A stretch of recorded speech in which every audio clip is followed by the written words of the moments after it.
Hi and welcome to what is the very first of what will be a twice weekly show, giving my thoughts on the sporting action in the UK where there might be some betting propositions. I am the Sun Dream Team fantasy football winner, so my interest obviously predominantly lies with football, but right alongside it is horse racing because I've been gambling on the horses for 20 years now. I've worked in a racing studio, managed betting shops, owned horses, mucked out horses, worked with jockeys and trainers. So my heart is very much in horse racing as much as football. So I was probably slightly wrong to say predominantly football because I don't actually know which one I would put first, football or horse racing. Love them both, and you tend to find in life that it's something that you love, that you're better at it. I've certainly found that by loving football, loving horse racing, and dedicating myself to both with a lot of focus, a lot of time on my own, focusing and blanking out social media. I don't drink alcohol. This helps me to focus. And that's why I can win. I've been living 8 years very gratefully in Asia, occasionally going back into Europe, and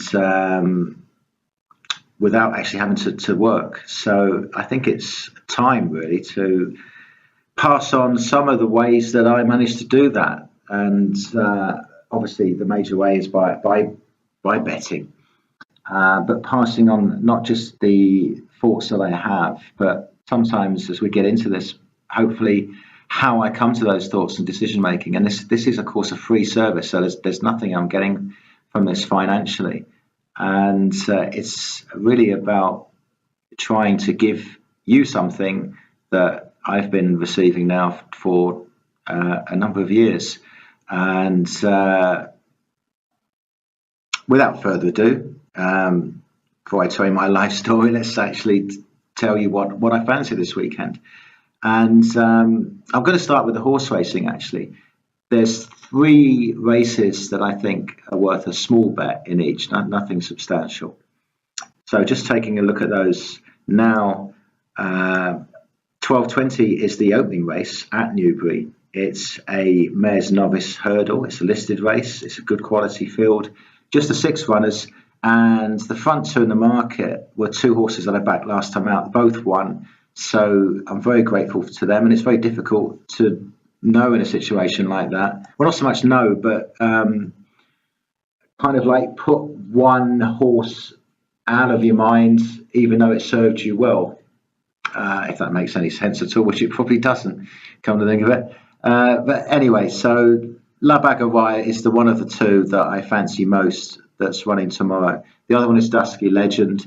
If you look at the form figures, they've ran 2 and won 2 in their opening 2 races this season, and I expect La Bagarrois, French named horse, French bred horse as well actually, to make it a hat trick tomorrow at the expense of Dusky Legend.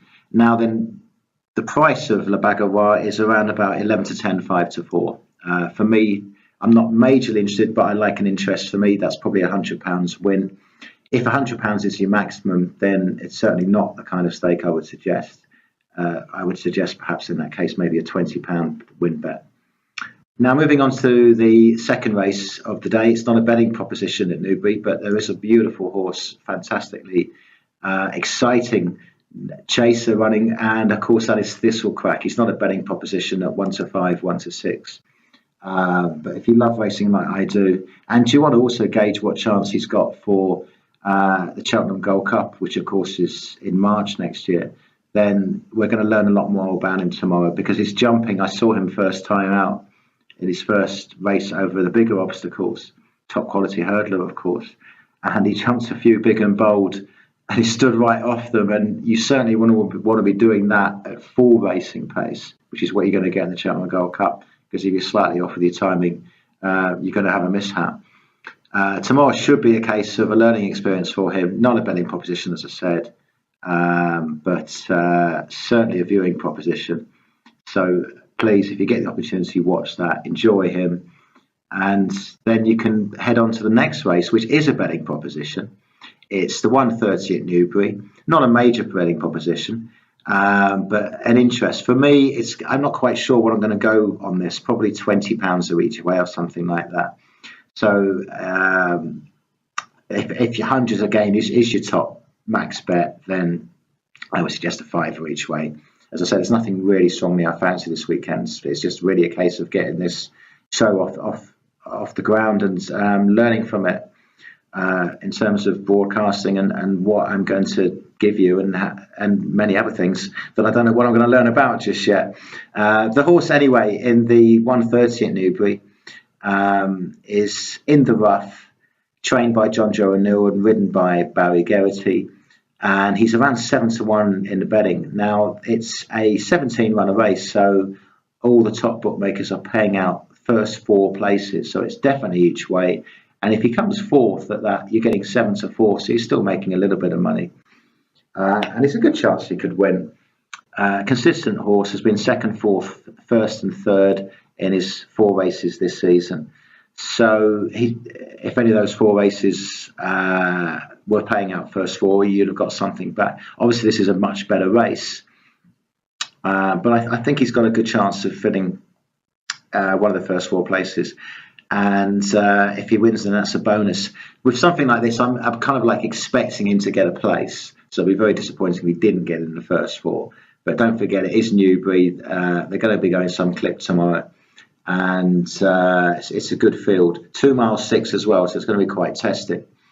Now, this is the Sir Peter O'Sullivan Memorial Handicap Chase. I just want to give a mention to Sir Peter because sadly, he's passed away now. But he was a guy who used to come into my shop when I used to run a photographic shop in South Kensington back in 1985, 1986. And he used to come in regularly to do photocopying because in those days, a photocopying machine wasn't sort of quite as common a thing as it is now.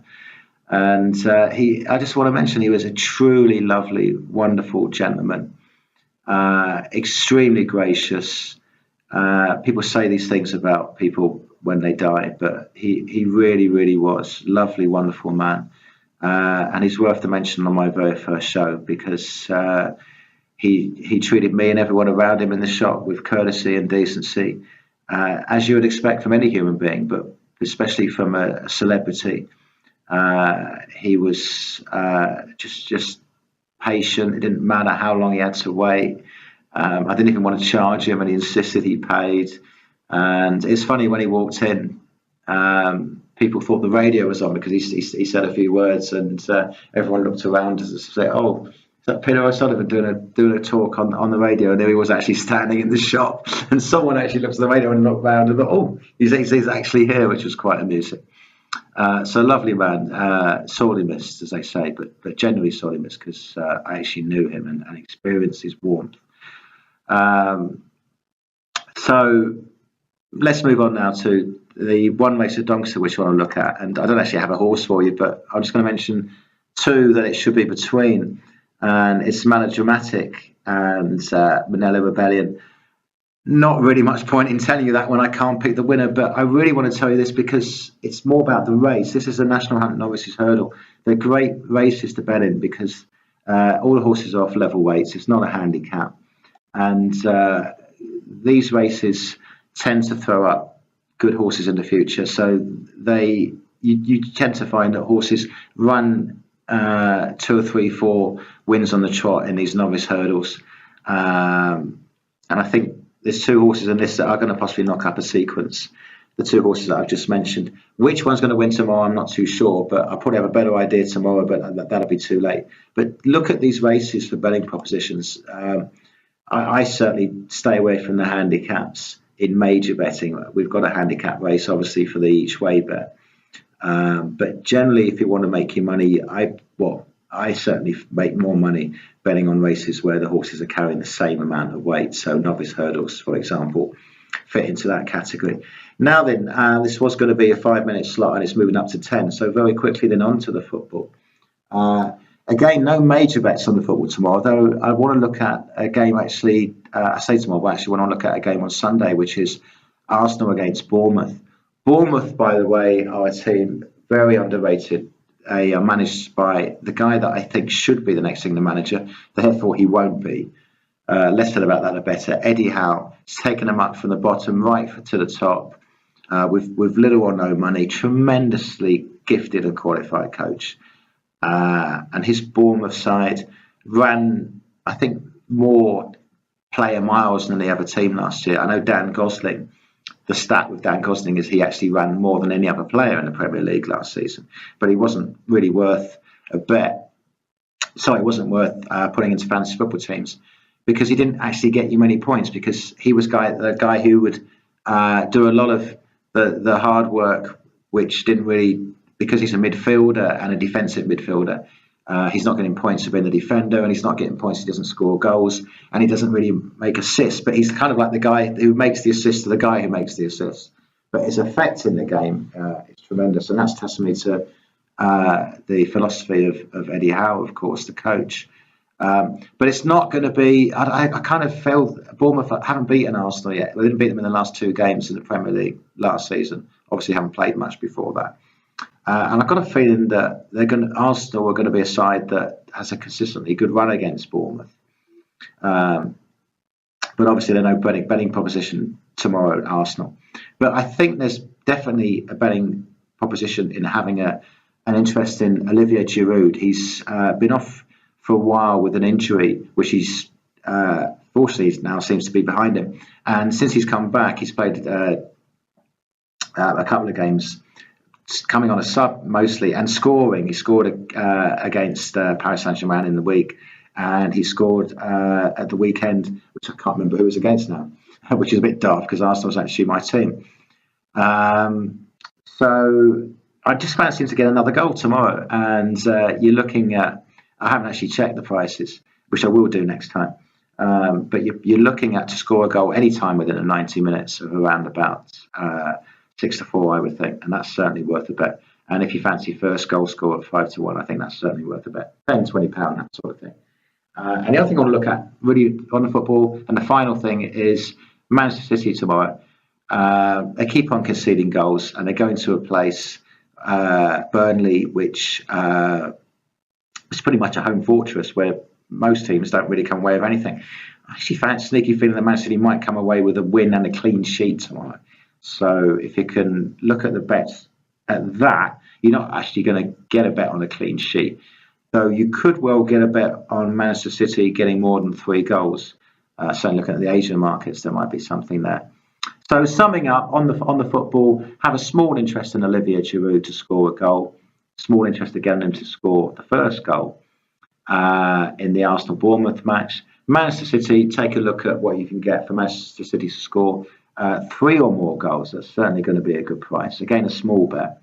All small bets. Small each way bet on the Superior Sullivan Memorial handicap chase, the 130 at Newbury, and that horse is in the rough, which is around 7-1. So grab the price, £5 each way, £10 each way, something like that. This will crack in the second race of the card at Newbury for observing what will hopefully be a spectacular performance. Opening race at Doncaster, just take a look at it, front 2 in the betting, help yourself, £5, £10, whichever one you fancy. But look at those races. And first race of the card at Newbury is probably going to be my strongest bet of the day. That's the 12.20, and I will be putting £100 or so on La Bague au Roi. That's number 4 on the race card, the French-bred horse. As I said before, 100 your maximum, go something like £20, something like that. So that's all for me, first show, and hope you've enjoyed it. And wherever you are, have a great and wonderful weekend. Take care. Bye for now.